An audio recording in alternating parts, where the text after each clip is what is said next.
Assalamualaikum warahmatullahi wabarakatuh. Baiklah, di sini saya akan menjelaskan mata kuliah Manahij Al-Bahsi fil Lughah wal Adab, atau dalam bahasa Indonesianya ialah metode penelitian dalam kajian bahasa dan sastra. Nah, dalam mata kuliah ini kami hanya diberi sedikit materi ataupun penjabaran saja karena lebih banyak waktu perkuliahan digunakan untuk menghasilkan sebuah karya ataupun dengan praktik, yakni kita diminta untuk membuat sebuah artikel, artikel jurnal yang mana telah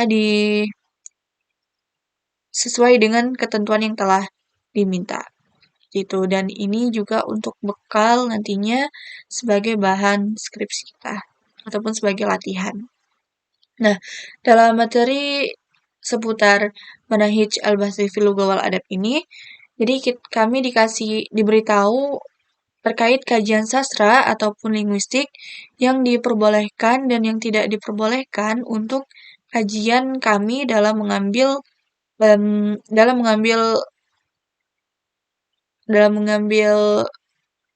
tema ataupun kajian untuk bahan skripsi nantinya, seperti itu.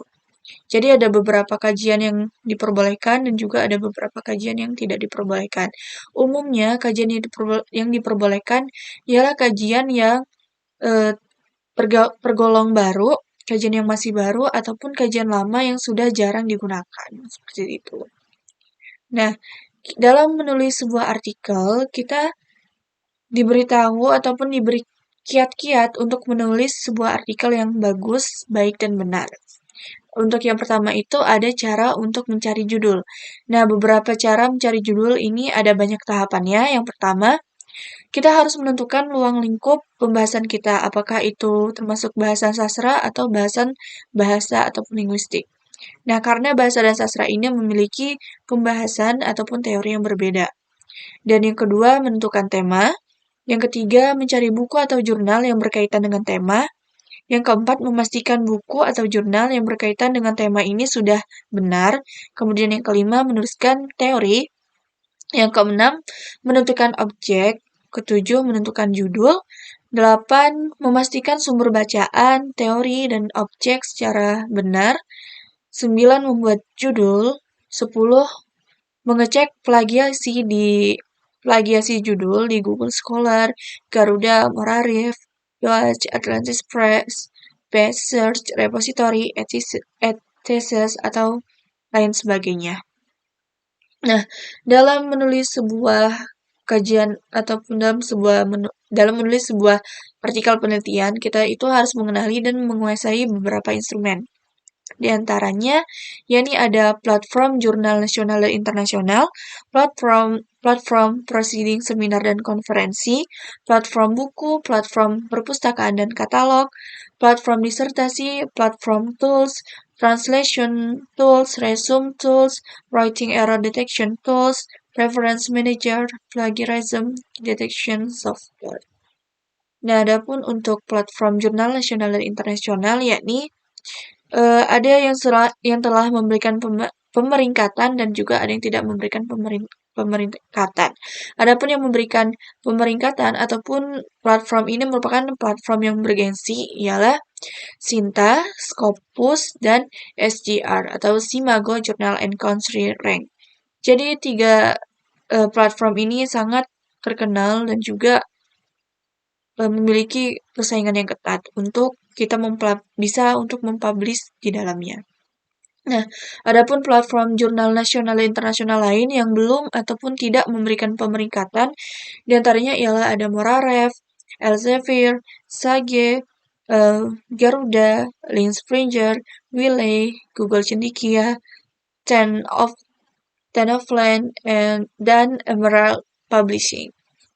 Kemudian ada banyak lagi sebenarnya, yakni kalau bahasa Arab itu ada Iraqi atau Academic Scientist Journals. Kemudian yang umum lainnya itu ada BES, MDPI, Web of Science Group, JSTOR, Core, Explore Research Journal, Silo, MIT Press Direct, Dodge, Frontiers, Index Copernicus, dan lain sebagainya.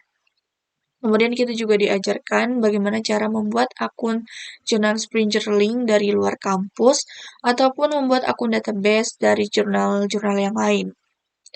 Nah, kita juga diberitahu cara ataupun kiat untuk membuka jurnal yang berbayar. Karena tidak semua jurnal itu memiliki open access yang bebas. Ada beberapa jurnal yang harus memiliki private access, yakni kita harus membuka jurnal tersebut dengan berlangganan ataupun dengan berbayar. Dan platform lain yakni ada platform proceeding seminar dan konferensi. Jadi kita bisa mencari sumber dari platform ini.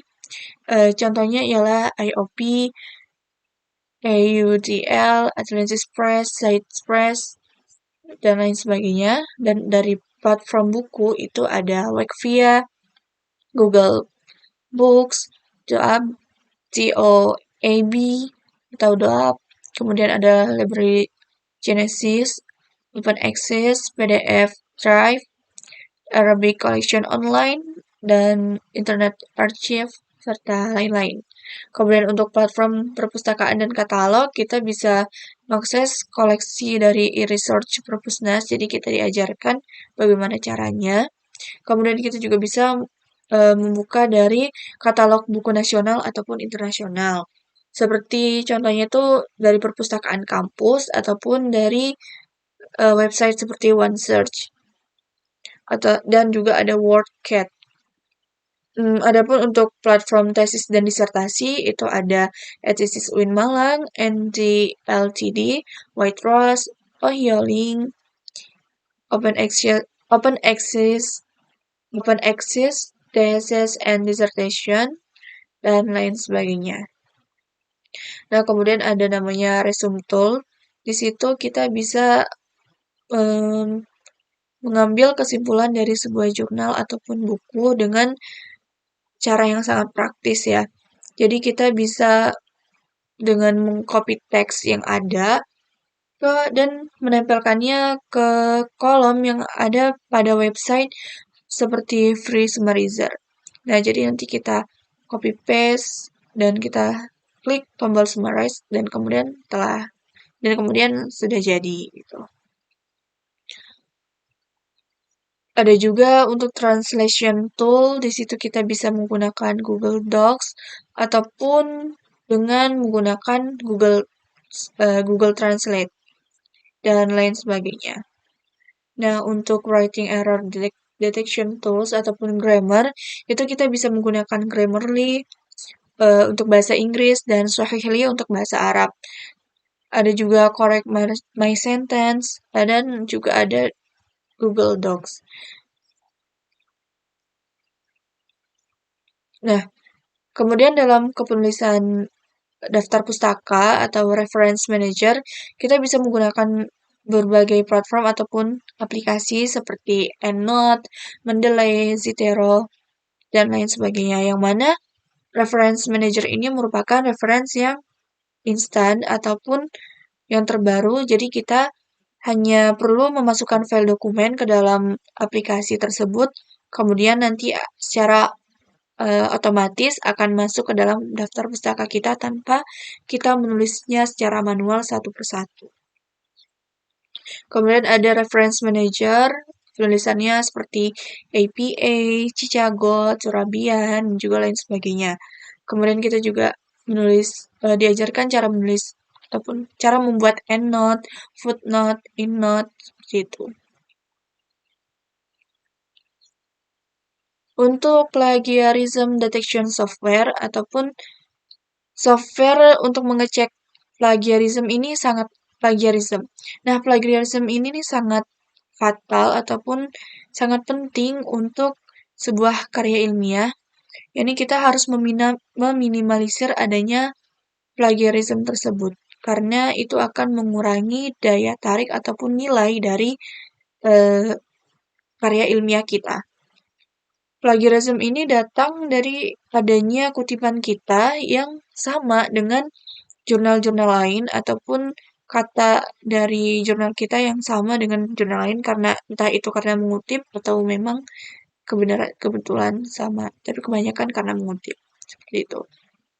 Jadi apabila ada kesamaan, maka kita akan kena plagiarism dan juga akan menurunkan nilai dari kualitas penulisan kita yang akan menyebabkan tidak diterimanya jurnal kita ke platform ataupun rumah jurnal yang ingin kita publish. Nah, di situ ada softwarenya, yakni ada Plagiarism Checker, Pernitin, Duplichecker, Copylex, Plexscan, Viber, Authenticate, dan lain sebagainya.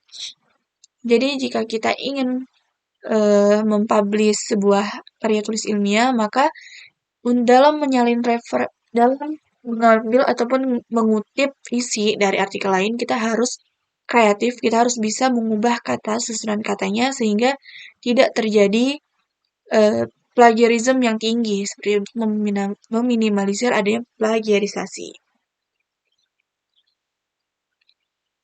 Baik, sekian dari saya, kurang dan lebihnya saya ucap baik, sekian dari saya. Mohon maaf apabila banyak kesalahan dan saya akhiri wabillahi taufiq wal hidayah. Wassalamualaikum warahmatullahi wabarakatuh. Terima kasih.